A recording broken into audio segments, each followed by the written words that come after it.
Vamos a abrir nuestra Biblia en Lucas capítulo 5. Estamos haciendo estamos viendo unos domingos predicaciones que yo estoy estudiando para una clase que estoy tomando de homilética. Y después de Filipenses vamos a volver cuando ya, Dios mediante, en junio. Pero vamos con Lucas capítulo 5, versículo 27 al 32. Y vemos acá el llamamiento de Jesús a un personaje que fue el que escribió el libro de Mateo. ¿Quién es? Mateo. Mateo fue un publicano. Entonces vamos a ver todas estas implicaciones que tomó este texto. Lucas capítulo 5, versículo 27 al 32. Vamos a leerlo en voz alta. Versículo 27, todos juntos. 27 al 32. Dice: después de estas cosas salió y vio un publicano llamado Leví, sentado al banco de los tributos públicos, y le dijo: sígueme. Y dejándolo todo, se levantó y le siguió. Versículo 29. Y Leví le hizo gran banquete en su casa, y había mucha compañía de publicanos y de otros que estaban a la mesa con ellos. Y los escribas y los fariseos murmuraban contra los discípulos, diciendo: ¿por qué coméis y bebéis con publicanos y pecadores? Respondiendo Jesús les dijo: los que están sanos no tienen necesidad de médico, sino los enfermos. No he venido a llamar a justos, sino a pecadores al arrepentimiento. Bueno, vamos a ver que Jesús llama a personas que se ven como son. Jesús llama a personas que se ven como son. ¿Quiénes son? ¿Quiénes son las personas? Pecadores, es así. Jesús llama a esa clase de personas. Jesús llama a esa clase de personas que se ven como tal cual lo son pecadores. Y vamos a ver dos evidencias de una persona que se ve como pecador. Dos evidencias de una persona que se ve como pecador. Vamos a hablar antes de arrancar. Dios, gracias por este tiempo, gracias Señor por tu palabra, la cual es bendita, la cual es eterna, absoluta, es inerrante, no tiene errores, Padre, y podemos confiar en ella. Te pido, Padre, para que tú estés obrando en cada uno de los que están aquí presentes, para que sea lo que sea que estás pasando en su vida, cómo está su corazón, cómo está su condición espiritual delante de ti, que tú estés trabajando para que puedan ser más como Cristo. Y si no han conocido a Jesús como su Señor y Salvador, que lo puedan conocer, Padre. Que ellos puedan conocer a Jesús tal cual como la Biblia lo menciona.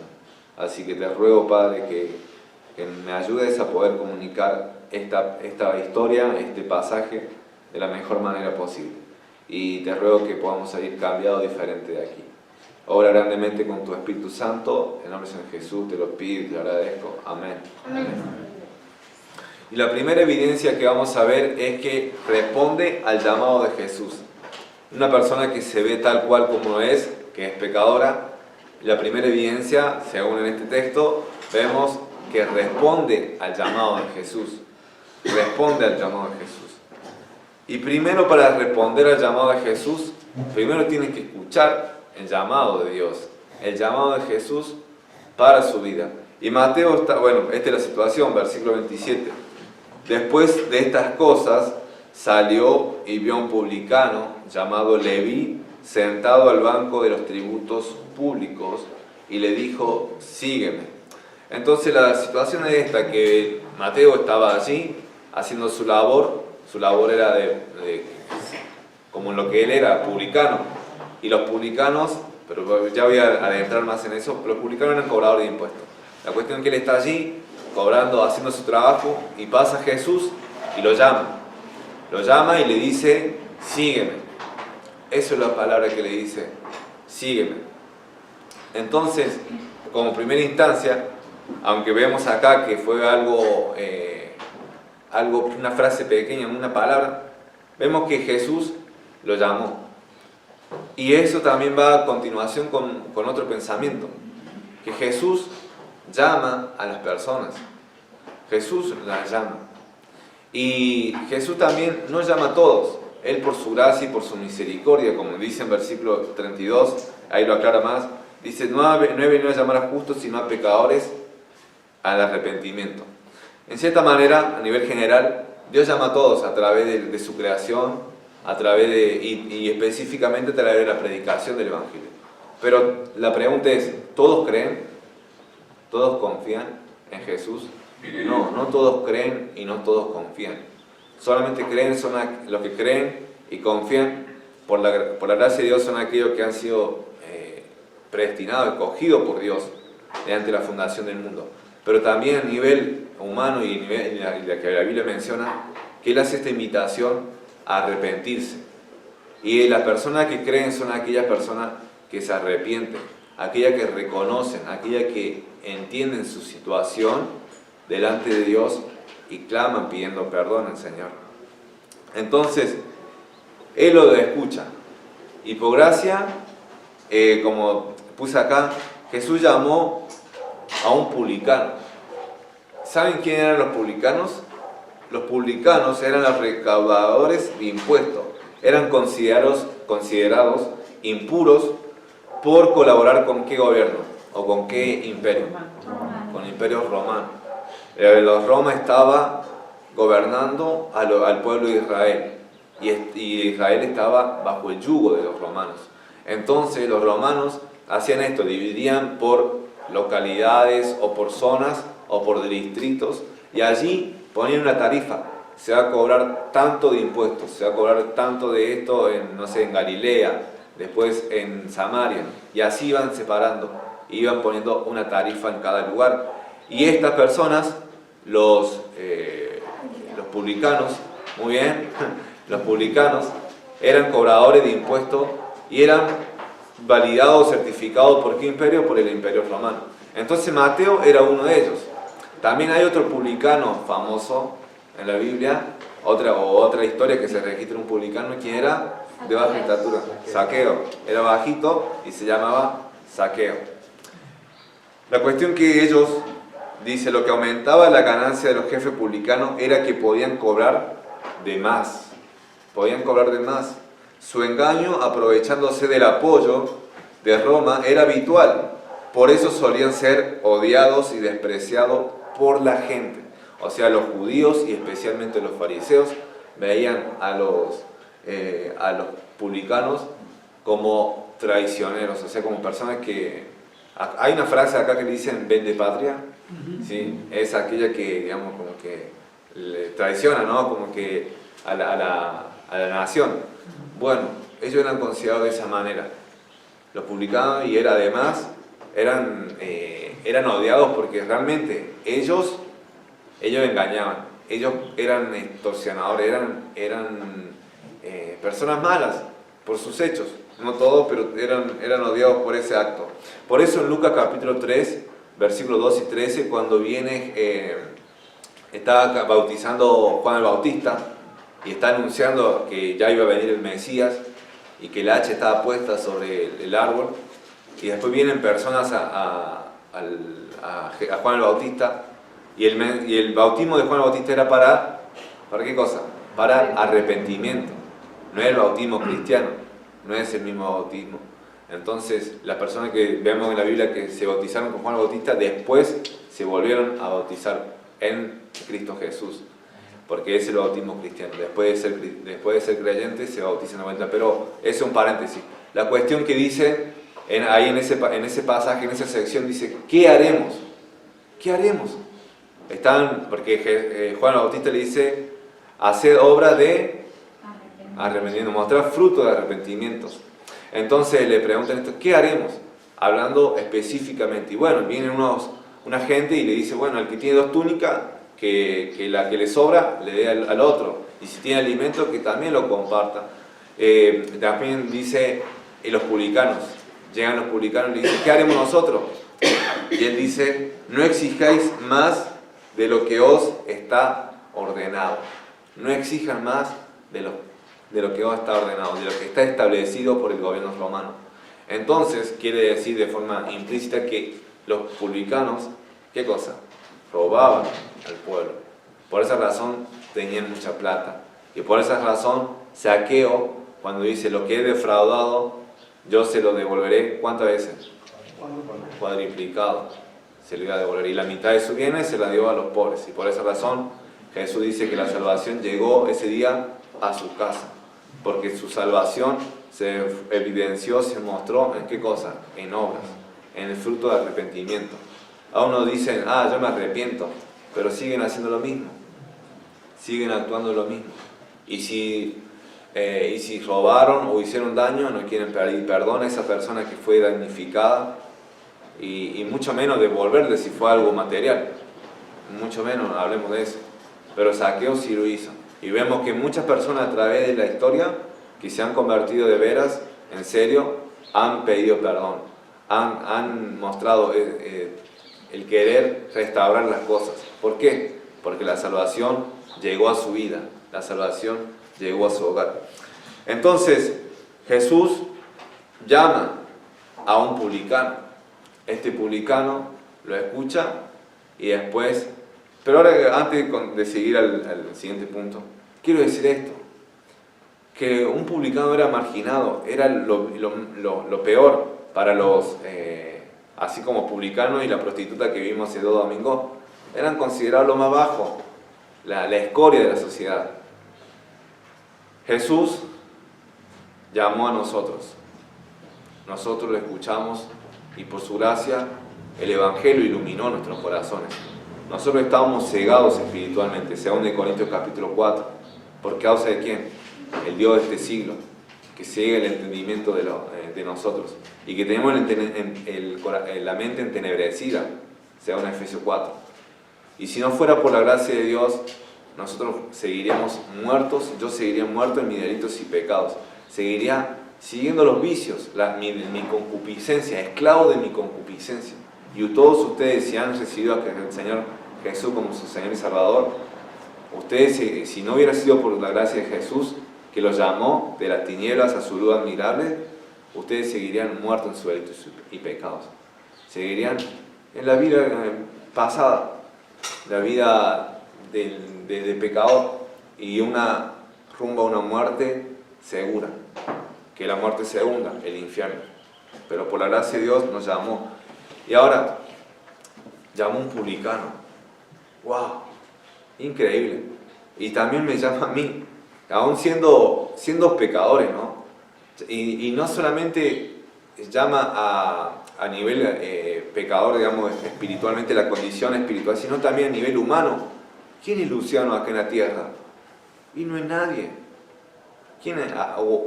Y en lo que estamos aquí, yo no veo ningún gobernador, ningún presidente de alguna nación o cosas grandes. Y vemos que por lo general Jesús, cuando estaba ahí en la tierra, Él llamaba a personas, a todos los discípulos, la mayoría, ¿qué es lo que eran? Eran pescadores, casi la mitad eran pescadores. Eran pescadores y de un pueblo sin pena ni gloria. O sea, era uno más del montón. Los sabios, si Él quiere llamar a sabios, si quiere llamar a personas intelectualmente capacitadas, muy altas, ¿a dónde tienen que ir? Tienen que ir a Jerusalén. Tienen que ir donde estaban ahí Gamaliel y todas estas personas que estaban estudiosas y todo ello. Pero Él llamó a personas, como dice en Hechos 4, del vulgo y sin letra.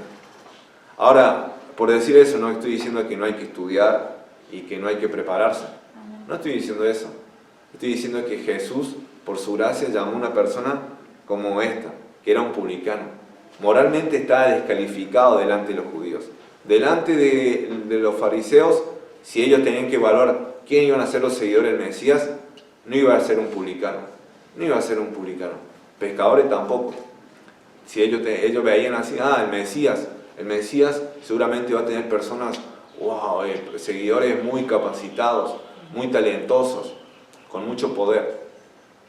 Pero Jesús dijo, asociándolo con este publicano, que muchas veces las personas que Jesús muchas veces no ha llamado a ricos, no porque no tienen por la riqueza en sí, sino porque su corazón, ¿qué pasa? Está con las riquezas. Está con las riquezas. Y dice que es más fácil que un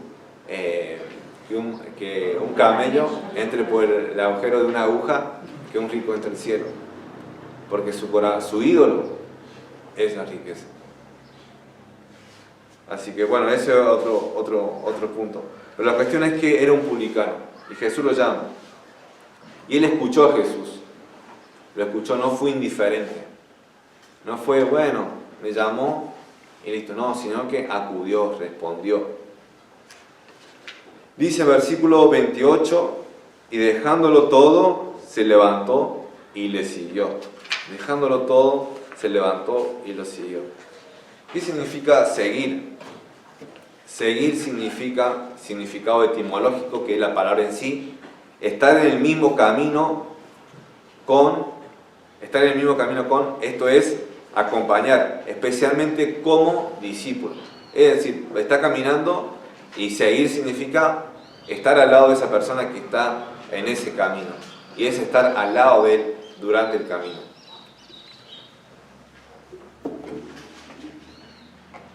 Y esa palabra es muy común.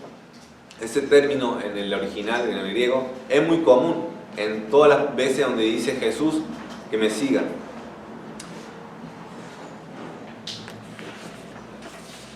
Seguir a Jesús en ese tiempo implicaba muchas cosas, porque Jesús estaba ¿dónde? En la tierra. Y hoy en día también implica muchas cosas, pero en ese tiempo Jesús estaba físicamente en la tierra. Estaba cumpliendo, llevando a cabo el plan del Padre, de Dios el Padre. Y voy a leer algunos pasajes acerca de lo que implicaba seguirle a Jesús. En Lucas capítulo 5, versículo 11, y escuchen estos pasajes porque no quiero perderlos, porque voy a leer varios pasajes. Si tienen algo para anotar, anótenlo. Lucas capítulo 5, versículo 11 dice que cuando estaban Pedro que no habían pescado durante toda la noche, y Jesús le dice, boga mar adentro, y sacan muchos peces, y después de allí Jesús le dice que no iba a ser más, a partir de ahí no iba a ser más pescador, sino que a partir de ese momento iba a ser pescador ¿de qué? De hombres.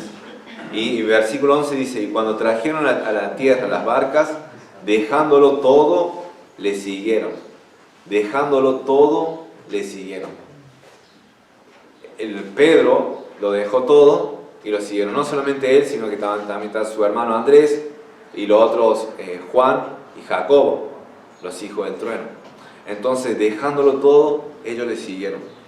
En Lucas capítulo 18, versículo 28, si quiere podemos ir. Lucas capítulo 18, versículo 28 al 30.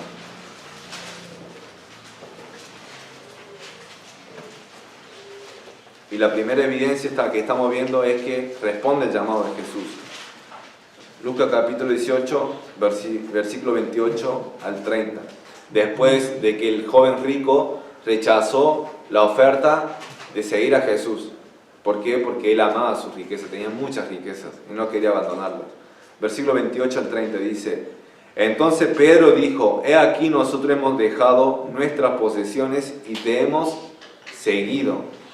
Y él le dijo, Jesús le dijo, de cierto os digo que no hay nadie que haya dejado casa o padres o hermanos o mujer o hijos por el reino de Dios que no haya de recibir mucho más en este tiempo y en el siglo venidero la vida eterna. Entonces ahí vemos que Pedro, igual que los discípulos que acompañaban a Jesús, habían dejado todo, literalmente todo, todas sus posesiones la habían dejado, su trabajo, su fuente de sustento lo habían dejado para seguir a Jesús cuando él estaba acá en la tierra. Y Jesús dice una cosa, dice que aquellas personas que dejan su casa, que dejan su padre, que dejan su madre, que dejan sus hermanos o mujer o hijos por el reino de Dios, dice que van a recibir mucho más en este tiempo y también en el siglo, la vida eterna. Ahora, un caso que había escuchado. Ahora, ¿Jesús está en la tierra? No, no está en la tierra, pero no quiero adelantarme. Ahora vamos a ir a Lucas 14, versículo 25 al 27. Lucas capítulo 14, versículo 25 al 27.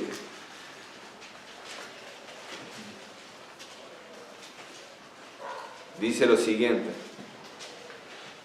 grandes multitudes iban con él, y volviéndose les dijo: si alguno viene a mí y no aborrece a su padre y madre y mujer e hijos y hermanos y hermanas, y aún también su propia vida, no puede ser ¿mi qué? Mi discípulo.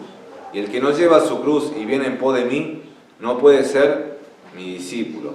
Y versículo 33 del mismo capítulo 14, versículo 33 dice: así pues, cualquiera de vosotros que no renuncia a todo lo que posee, no puede ser mi discípulo. Así de simple lo decía el Señor. Y por esa razón, entre este texto, está el hecho de que decía que una persona que iba a hacer batalla, un rey, que iba a contar el costo. Si el ejército enemigo venía con 20.000 y él tenía 10.000, él iba a hacer un tratado de paz. Y si una persona que iba a levantar una torre, y al principio iba a ver si le alcanzaba el material y no dejarla a la mitad y decir, esa obra está inconclusa. De la misma manera Jesús dice, ¿me quieren seguir? Bueno, estas son las condiciones, esto es lo que va a pasar, así que mejor piénsalo antes de seguirme a mí. Voy a leer Lucas 9:23, dice: y decía a todos, si alguno quiere venir en pos de mí, niéguese a sí mismo, tome su cruz cada día y sígame. Lucas 9:23 dice, y decía a todos, si alguno quiere venir en pos de mí, niéguese a sí mismo, tome su cruz cada día y sígame. Y en el mismo pasaje de Lucas 9, versículos 57 al 62, Lucas 9, 57 al 62, dice lo siguiente, y presten atención, porque esta es una historia también similar, donde estaba Jesús caminando y se acercan personas para poder ser sus discípulos. Y también Jesús hace una invitación. Versículo 57 dice, yendo ellos, uno le dijo en el camino, Señor, te seguiré a donde quiera que vayas. Nuevamente, ven esa palabra, te seguiré. Y le dijo Jesús, las zorras tienen guaridas y las aves de los cielos nidos, mas el Hijo del Hombre no tiene donde recostar la cabeza. Y dijo a otro, sígueme. De la misma manera que le dijo a Mateo, sígueme. Él le dijo, Señor, déjame que primero vaya y entierre a mi padre. Jesús le dijo, deja que los muertos entierren a sus muertos, y tú ve y anuncia el reino de Dios. Entonces también dijo a otro, te seguiré, Señor, pero déjame que me despida primero de los que están en mi casa. Y Jesús le dijo, ninguno que poniendo su mano en el arado mira hacia atrás es apto ¿para qué? Para el reino de Dios. Y vemos que en versículo 57 al 58, Jesús al dar esa respuesta le está diciendo, mira, vos querés seguirme, no es fácil, no es cómodo, es sacrificado seguirme. Si vos querés seguirme, es algo que te va a costar. ¿Por qué? Porque el Hijo del Hombre no tiene donde recostar la cabeza, no tiene un lugar donde decir, bueno, esta es mi casa, este es mi lugar de seguridad, mi zona de confort. Los discípulos no experimentaban eso y estaban de aquí para allá hasta que Jesús fue crucificado. También cuando nos podemos decir, versículo 59, cuando el otro hombre le dice, voy a enterrar primero a mis padres. Y Jesús le responde, deja que los muertos entierren a sus muertos. Hay muchas interpretaciones en cuanto a eso, pero a un comentarista decía que esa persona que estaba diciendo esa frase, deja que primero vaya y entierre a mis padres, estaba diciendo, voy a esperar que mi padre muera para después cobrar la herencia. Ese era su interés. Ahora todos los hijos y todos los que tienen papá están abriendo los ojos y dicen, sí, espero que mi papá... no, padre, no quiero que se quede por un lado. La cuestión es que eso es lo que estaba apuntando. Ahora, Jesús ve que es más urgente la predicación del Evangelio que ese asunto de enterrar a sus padres. Es más urgente que enterrar a sus padres. Es más urgente. Y después versículo 60, cuando dice, versículo 61 en adelante, cuando el otro dice, primero voy a despedir a mis padres. Y Jesús le dice, ninguno que poniendo su mano en el arado mira hacia atrás es apto ¿para qué? Para el reino de Dios. Es más importante seguir a Jesús, que despedirte de tu familia. Eso lo vemos así. Jesús estaba físicamente allí. Y por eso vemos esos casos, en casos extremos, pero también en la misma actualidad se resume esto. Porque muchas personas tienen lo ven como más importante la familia que al mismo Jesús, que al mismo Dios. Y eso se ve en la práctica, hermanos. Acá se vio, esto en cuanto a la salvación. Vemos que esas personas que siguieron, no sé cuándo, si habrán conocido a Jesús más adelante, si han recibido al Señor como su Salvador, pero en ese tiempo vemos que las personas que no seguían a Jesús preferían quedarse con su vida normal y seguir su camino. Pero ahora en este tiempo que nosotros ya conocemos a Cristo y que Cristo no está físicamente andando y que nosotros podemos seguirle detrás de Él, pero sí podemos hacer una cosa, leer su palabra, la oración. Él ha dejado al Espíritu Santo que mora en nosotros. Y de lo que iba era esto, que si bien podemos decir que es más importante Dios que por sobre todas las cosas, en la práctica, en la realidad, no sucede lo mismo. No sucede. Porque pasa algo, cumpleaños alguien, te visitan o trabajás justo en ese tiempo, lo que sea, plum. ¿Qué es lo que pasa? Dios queda de lado, tanto en la iglesia, pero también en tu comunión íntima con el Señor. Porque podemos estar hablando mucho tiempo con nuestra mamá, con nuestro papá, con nuestros hermanos, o con a un familiar o a un amigo, pero con Jesús no pasamos muchas veces ni siquiera 15 minutos. Entonces ahí vemos dónde está nuestra prioridad, qué es lo más importante de nuestra vida. Vemos que eso implicaba seguir a Jesús. En ese tiempo implicaba dejarlo todo. Ellos dejaron su familia. Mateo dice que le siguió al instante, dejándolo todo, le siguió. Pedro dice, nosotros lo hemos dejado todo y te hemos seguido. El joven rico, dijo que se sintió triste porque tenía mucha riqueza. Y en otro pasaje dice que él siguió su camino. Se fue peor de lo que cuando fue a Jesús. Él no lo dejó todo, él siguió lo mismo. Para Mateo significó dejar un buen sueldo. Volviendo a Lucas capítulo 5, que es el texto que estamos viendo. Para Mateo significó dejar un buen sueldo para ser un discípulo de Cristo. ¿Por qué? Porque en ese tiempo el ser publicano significaba ganar mucho dinero a comparación de los otros. Entonces él, al seguir a Jesús, no sabe qué le esperaría. No tiene mucha certeza, no tiene mucha seguridad en cuanto a su estabilidad económica o financiera. Él solamente agarró y siguió su camino. Y digo, qué buena elección, qué buena decisión, porque fue al instante. Y hay momentos donde nosotros tenemos que tomar decisiones al instante. Y tenemos que ver, y hay veces donde pasa, como uno dice, aún ese pasa el tren, y aún ese cuando ya pasa, y ya lo dejaste pasar, no vuelve a pasar. Es así. Y digo, qué buena decisión de Mateo, porque después Mateo, cuando sigue a Jesús y pasa todo lo que sucedió, él es el autor ¿de qué? De uno de los evangelios. Y vemos los otros discípulos también que tomaron esa misma decisión, fueron piedras en cierta manera fundamentales en la expansión y el crecimiento de la iglesia. En todo el mundo. Ellos predicaron y enseñaron y murieron, dieron su vida. Pero sabemos que los discípulos tuvieron gran parte en eso. ¡Qué aventura! O sea, siguió a Jesús y esperó una serie de acontecimientos, vio milagros, vio tantas cosas que vio Mateo por tomar esa decisión.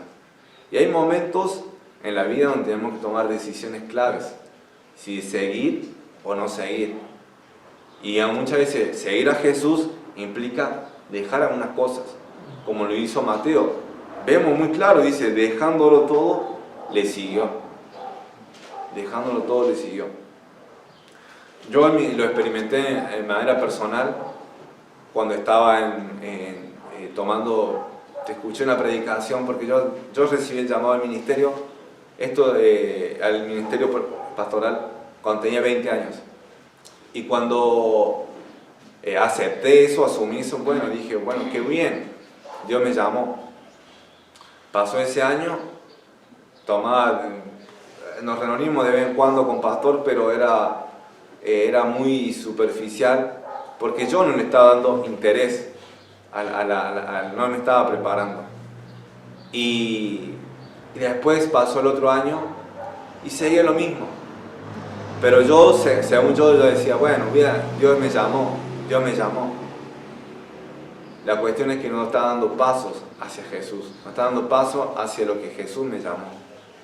Y cuando escuché una predicación acerca de algo relacionado a esto, de Pastor Enoch Gutiérrez, lo conocen, creo que muchos lo conocen acá, el Pastor Enoch, en la conferencia juvenil, y me desafió.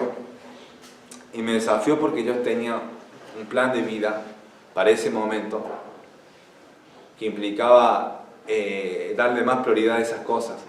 Entonces yo volví decidido a decir, no, tengo que dejarlo. Y en ese momento era el profesor de educación física. Y gracias a Dios lo terminé y después llegó el momento de 2018. Y le mandé un mensaje a un hermano de allá de Isidro Casanova. Le dije, hermano, ¿cuáles son los requisitos y todo esto? Bueno, me conteste y me hace una pregunta, ¿vas a venir? Le digo, sí, no sé, le digo. En ese tiempo siempre me carga un hermano y dice que yo soy muy, muy dubitativo. Digo, no sé, tal vez te confirmo después. Y siempre esto de ir extendiéndolo. Y en ese tiempo era así, no sé, después te digo y cosas. También ustedes deben ser así, ¿no? Después te digo, después te confirmo y no pasa más esa fecha. La cuestión es que le dije eso y él me dice, bueno, ¿qué te impide? Y esa palabra fue como, ¿qué te impide? Fue como desafiante, ¿qué me impide? Y yo tenía ese pensamiento de decir, me impide la plata, así, eso es lo que me impide, pero después dije, si realmente me impide la plata, a mí humanamente, pero a Dios, ¿eso es un impedimento? ¿La plata es un impedimento para Dios? No es un impedimento para Dios. Entonces yo le dije, no me impide nada, dice. Entonces, a partir de ese momento dije, este es lo que Dios tal vez me está llamando, y entonces hablando con pastor y todo, ordenador que estoy, y estuve allá. Pasó el tiempo y justo terminé el plan, y ahora el pastor se va, y gracias a Dios pudimos terminar todo. Y fue por la gracia de Dios, no fue por mí, fue por la gracia de Dios. Porque si no hubiera sido por la gracia de Dios, yo hubiera estado tal vez siguiendo mi camino y sentándome como uno más, recibiendo, pero no haciendo lo que Dios me llamó a hacer. Ahora, no estoy diciendo que la persona que no tiene llamado al pastorado, la persona que tiene llamado al pastorado es más o algo de eso, no. Simplemente tenemos funciones y realizaciones diferentes. Pero lo que digo es que hay momentos, hay etapas donde tienen que tomar esa decisión. A mí fue ese momento. Y si yo lo hubiera hecho ahora hubiera sido diferente. Pero la cuestión es que tuve que aprovechar esa parte. Y Dios ordenó y orquestó. Ahora, le quería ilustrar este pensamiento de dejar aquello que te impide con un hermano Carlos, si puede pasar. Y miren, muchas veces, voy a apuntar si querés. Muchas veces nosotros estamos en esa etapa y Jesús, al igual que en ese tiempo, nos está llamando y dice, sígueme. Y nosotros tenemos que tomar esa decisión cada día. Ahora esta decisión como una persona incrédula es más significativa. ¿Por qué? Porque implica la vida eterna, implica la salvación. Pero nosotros como cristianos cada día tenemos que tomar esa decisión de seguir cada día sus mandamientos, sus estatutos. Entonces nosotros sabemos que tenemos que seguir a Jesús, sabemos eso, pero también sabemos o nos interesa también otras cosas. ¿Cuáles son las cosas? Las cosas de este mundo, las cosas terrenales. Y hagan de cuenta que las cosas terrenales y las cosas de este mundo es esto. Imagínense, tengan mucha creatividad, por favor. Esta ventana. Entonces nosotros agarramos y vosotros hagan de cuenta que Él es Jesús y nos está diciendo, sígueme, dame mano, tírame. ¿Me puede llevar? ¿Yo puedo seguirle? No. ¿Por qué?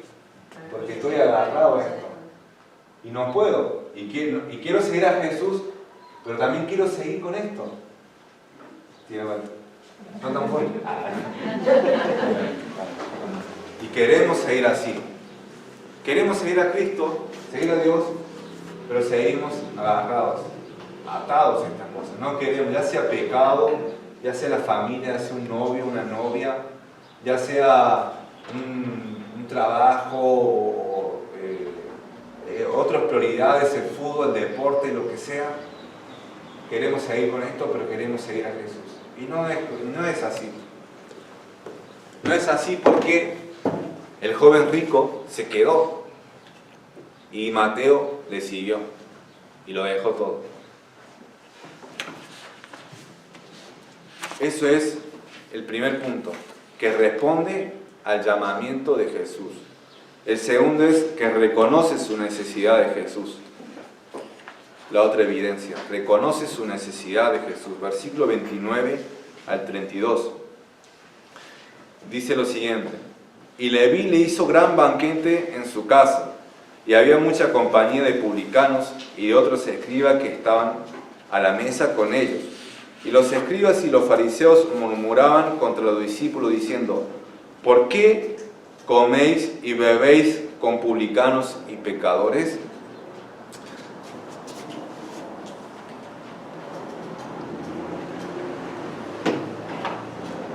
Mateo hace un banquete, ¿como quién? Como Zaqueo lo hizo. E invita a sus compañeros. Los compañeros no iban a ser, ¿qué cosa?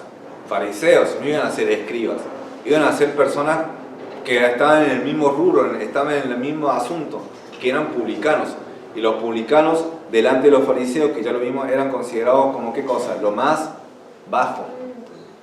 Eran considerados los viles. Entonces, Mateo hace eso, invita a Jesús, creo yo, para honrar a Jesús como un invitado, también para dar testimonio de la obra de Jesús en su vida, de que ahora él ya iba a decidir seguir a Cristo, y que también hace esto como ¿qué? Como algo evangelístico, para que otros escuchen a Jesús, para que otros escuchen las enseñanzas de nuestro Salvador. Tiene comunión con Él. Vemos que Jesús dijo, no, ¿sabes qué? No me voy a juntar con vos. No me voy a juntar con vos porque los fariseos pueden pensar esto, pueden decir estas cosas. Y aparte, tenés que cambiar un poco para después juntarme con vos. Vemos que no pasó eso. Jesús no hizo, ¿qué cosa? Acepción de personas. Jesús se juntó con el publicano. Se juntó con alguien, con una persona que era considerada lo vil, lo menospreciado. Y la crítica es: ¿por qué coméis y bebéis con publicanos y pecadores? Y esa misma crítica se le hace aquí cuando estaba con Zaqueo. Dice que murmuraban, dice, este se junta con pecadores. Y también se le hizo Simón, el fariseo, a Jesús cuando la persona que venía a lavar los pies, era la mujer que era considerada pecadora, pero viene, lava los pies con su ¿qué? Con sus lágrimas. Y dice, si fuera profeta, sabría qué mujer y qué clase de mujer es la que le toca. ¿No vimos eso? Y siempre estaban así, murmurando, pensando así, este es profeta o este se hace el Mesías y se junta con esta clase de personas. Vemos que Jesús no se contaminaba por las demás personas. Jesús es tan santo que las personas, nosotros, por ejemplo, si nosotros ponemos en una manzana, en un cajón de manzana, una manzana podrida, en una semana ¿qué va a pasar? O en 2 semanas, ¿qué va a pasar? Se pudre todo. Una semana, porque la cuestión es que 2 semanas una manzana se va. Pero una semana se va, esa manzana que está podrida va a ir contaminando todo. Y eso es lo que pasa. Muchas veces nosotros queremos influenciar a los demás, queremos ser agente de cambio, pero muchas veces estamos en un lugar equivocado.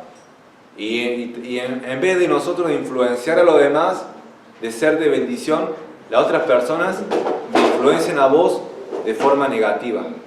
Y después terminás haciendo lo mismo que ellos hacen, pero vos decís, no, o no haces lo mismo que ellos hacen, pero estás con ellos. En realidad no estás teniendo ningún efecto en sus vidas.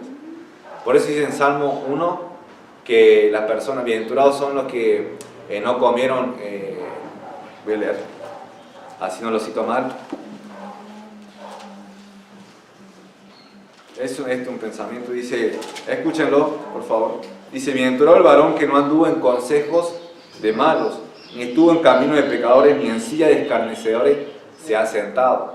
Entonces lo que está diciendo es que el que sigue a Dios no está ahí compartiendo asado, compartiendo cena con la mayoría que son incrédulos, y encima te están influenciando hacia el mal. Vos no estás siendo de influencia positiva para sus vidas. Y con alcohol y con música y todas esas cosas, aléjate de ahí, aléjate de esas cosas. Sé que no es que siempre vamos a vivir en una burbuja y hay ocasiones donde tenemos que compartir con las demás personas. Sí, no estoy diciendo yéndome a un extremo, pero hay lugares donde el cristiano no debe ir. Por ejemplo, te invitan a un 18 y sabes que esos 18 están en un boliche y bueno, comienza a la 1, 2 de la mañana. ¿Es un lugar para un creyente? No, pero dice, no, pero yo no voy a tomar, yo voy a estar ahí parado solamente, voy a estar ahí mirando. ¿Es el lugar para un creyente? Y si te dicen, voy a evangelizar, no. Eso sería lo... No es el lugar para un creyente ahí. Bienaventurado el que no se ha sentado en silla de ¿qué? De escarnecedores. Te guardas, te cuidas, porque no es lugar para vos. Pero ahora, Jesús estaba con los publicanos y estaba rodeado de pecadores. Él es tan santo que podría, él todo lo que toca, aún siendo inmundo, lo hace santo. ¿Qué pasó con el leproso? Dice que lo tocó y le dijo, quiero que tú seas sano, vas a ser limpio. Y dice que al instante toda la lepra, toda esa inmundicia se sanó, se limpió. Porque Él le tiene ese poder. El único que puede transformar a las personas no son las personas, nosotros. El único que tiene poder para transformar es Jesús, su evangelio. Amén. Y Jesús nos ha transformado en nosotros, nos ha quitado todos nuestros pecados. La cuestión es que está Jesús allí y Él está dispuesto a tener comunión con nosotros, porque tuvo comunión al sentarse ¿con quién? Con Mateo el publicano. Él se sentó allí. Él podría decir, no, sigo mi camino y sigo mi agenda. En ese momento Él dijo, es necesario, voy a posar con vos, al igual que Zaqueo. Y es lo mismo, se puede aplicar a nuestra vida. De la misma manera pasa Jesús. Jesús quiere tener comunión con nosotros. Así como Mateo le hizo un banquete, de la misma manera nosotros tenemos que en cierta manera, pasar tiempo con Jesús, porque Él tiene la disposición de querer pasar tiempo con vos. Pasar ahí en la quietud, en el silencio, en momento de reflexión, de meditación. Él quiere pasar tiempo con vos. Pero nosotros muchas veces no queremos pasar tiempo ¿con quién? Con nuestro Señor, con nuestro Salvador. Ahora, versículos 31 y 32, vemos que estos fariseos les criticaron a Jesús por esa acción. ¿Cómo se va a juntar con este pecador, con este publicano? Versículos 31 y 32 vemos la respuesta de Jesús. Dice, respondiendo Jesús le dijo, los que están sanos no tienen necesidad de médico, sino los enfermos. No he venido a llamar a justos, sino a pecadores al arrepentimiento. Él da una ilustración. Dice que los médicos van a tratar a ¿quiénes? A los enfermos. Es así, no a los que tienen buena salud. Y la realidad es una ilustración, porque esto un poquito, yo cuando lo leía era un poco confuso, porque decía, pero ¿cómo? ¿Los fariseos no están enfermos también? Y después cuando dice, no he venido a llamar a justos, sino a pecadores, ¿qué? ¿Los fariseos eran justos delante de Dios? Y me era como un poco confuso, pero la realidad es que los fariseos estaban enfermos, y que los fariseos eran pecadores, y que no hay justo ni siquiera uno, y que todos necesitan arrepentirse, y que si no os arrepentís, dice Jesús, todos pereceréis igualmente, en otro pasaje dice. Así que los fariseos necesitaban igual de atención médica que Mateo y todos los publicanos y pecadores que estaban allí sentados en la mesa con Jesús. Necesitaban igual la asistencia que ellos. Es verdad, Jesús llama a pecadores. La realidad es que no hay justos y que los fariseos se creían justos. Por esa razón, como Mateo, conociendo y reconociendo su necesidad de Jesús, él recibió esa atención. Y él fue sano espiritualmente hablando. Él recibió la vida eterna. Pero estos fariseos que se creían justos no recibieron la atención médica de Jesús. El gran médico, el único que lo puede salvar y sanar de su enfermedad mortal, que es el pecado. Los considerados pecadores son aquellos que Jesús en esta ocasión los llama para el arrepentimiento. Los que se arrepienten tienen perdón. Los que se arrepienten tienen perdón. Y los que no, no. Ahora,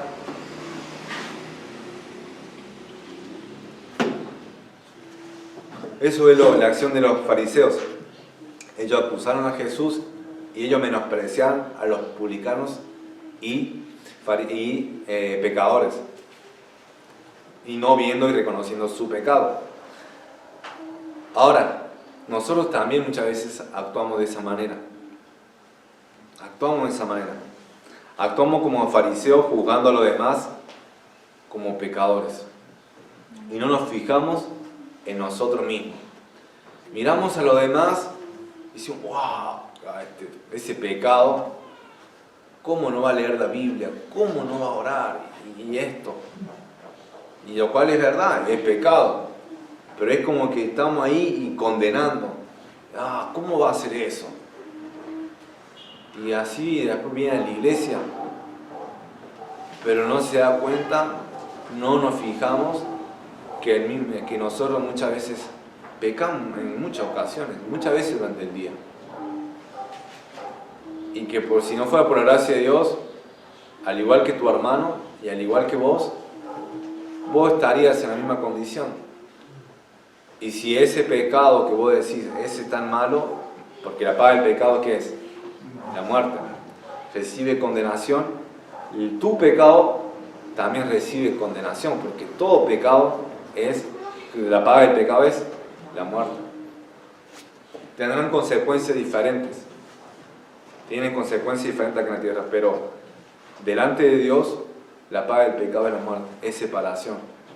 Entonces, no tenemos que ponernos en papel de fariseos o tener la actitud de un fariseo que anda ahí mirando lo malo de los hermanos.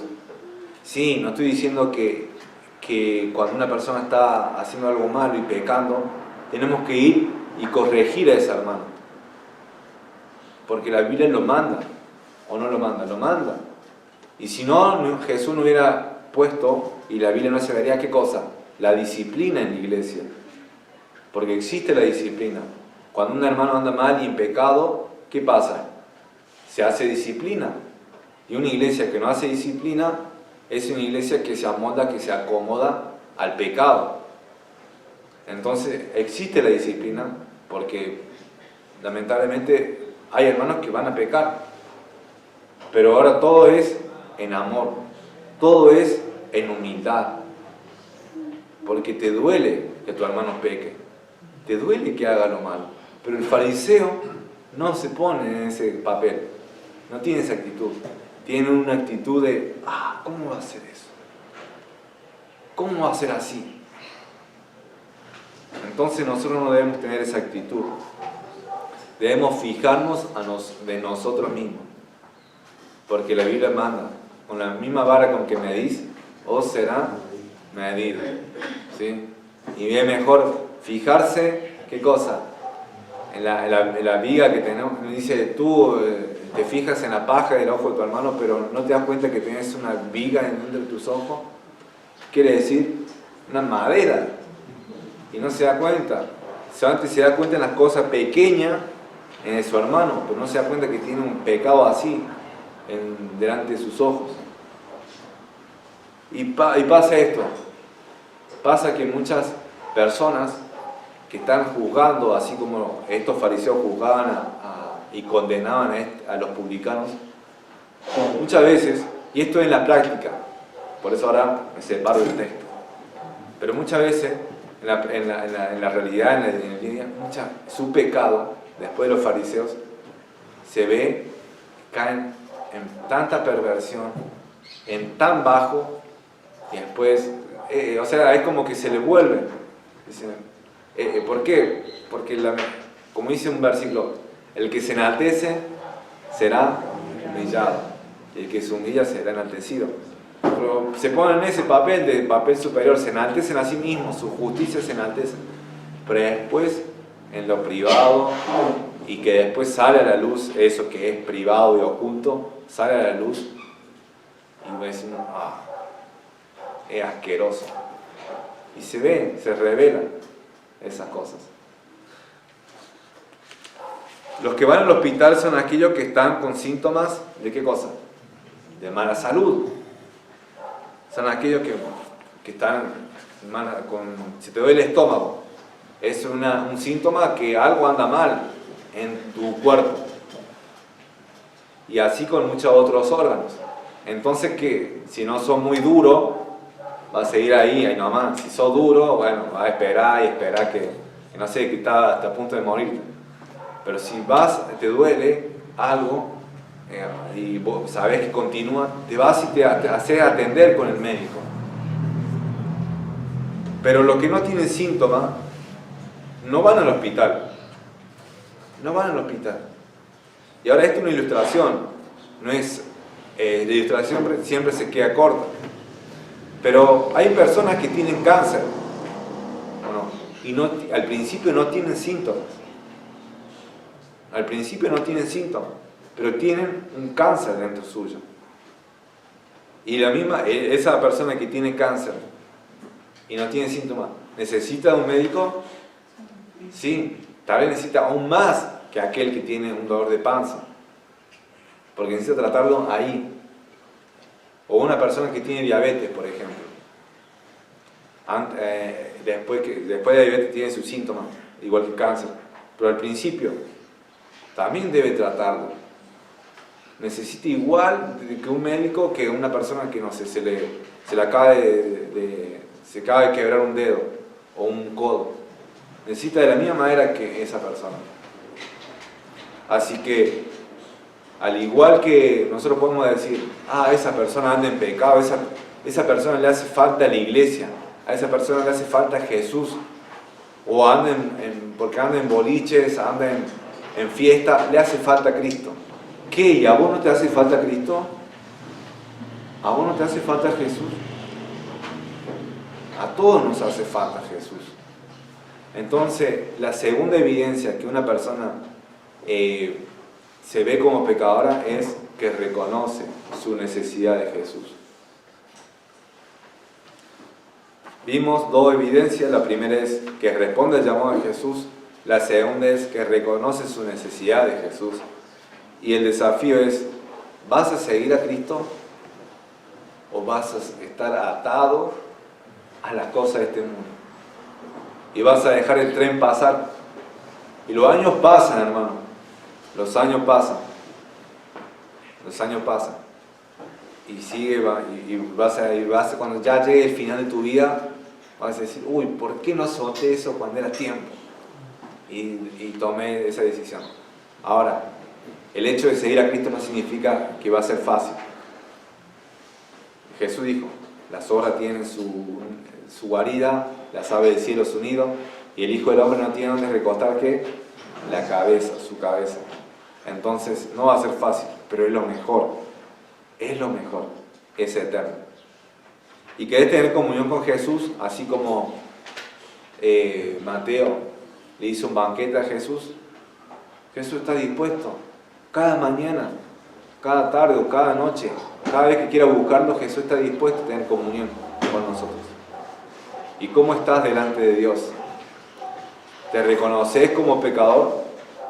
¿O simplemente decís, no, yo no necesito de Jesús, yo no necesito de Cristo? Vamos a ver. Padre, gracias por este tiempo, gracias Señor por tu palabra, la cual es bendita por los siglos de los siglos. Gracias Padre porque tu palabra no permanece para siempre, no pasará. Y sabemos que los cielos y la tierra pasarán, pero tu palabra va a permanecer, Señor. Así que te agradezco porque tuve el privilegio de poder compartir tu palabra. Te ruego, Señor, que tú hagas una grande obra en nosotros, para que no seamos oidores, sino seamos hacedores, que dejemos las cosas de este mundo, Señor, que nos atan y que nos ponen pesados para seguirte a ti, y que podamos hacer como Mateo y como Pedro y como tantos otros, que aún a pesar de sus imperfecciones, aún a pesar de sus pecados, ellos tomaron una buena decisión, la mejor decisión de sus vidas. Y eso cambió toda su vida, Señor. Cambió el resto de lo que tenían que vivir por delante. Entonces, ayúdanos a tomar esas decisiones, Padre, porque yo sé que tú tienes grandes cosas con estas personas que están aquí delante mío, Señor. Y ya sea cual sea su oficio, vocación o su llamado, a lo cual tú le has puesto en sus corazones, yo sé que tú tienes grandes cosas con ellos. Si tan solamente se entregan a ti, si tan solamente dicen, sí, voy a seguirte, aún a pesar de que hay dificultades en el camino, pero sobre todo hay gozo para aquel que ha encontrado la vida en Cristo Jesús, y hay gozo para aquel que hace la voluntad de Jesús. Así que gracias, Padre, por todo tu amor, por toda tu misericordia y por tu paciencia hacia nosotros, tu paciencia, Padre, porque muchas veces estamos así, duditativos, estamos ahí inconstantes, pero tú sigues siendo paciente para con nosotros. Y nos llama, nos dice, sígueme. Y la invitación y la mano está abierta, Padre. Ayúdanos, Señor, a agarrar tu mano y seguirte, Padre. Estamos ahí, queremos hacer tu voluntad. Gracias, Padre, por todo en el nombre de Jesús. Amén.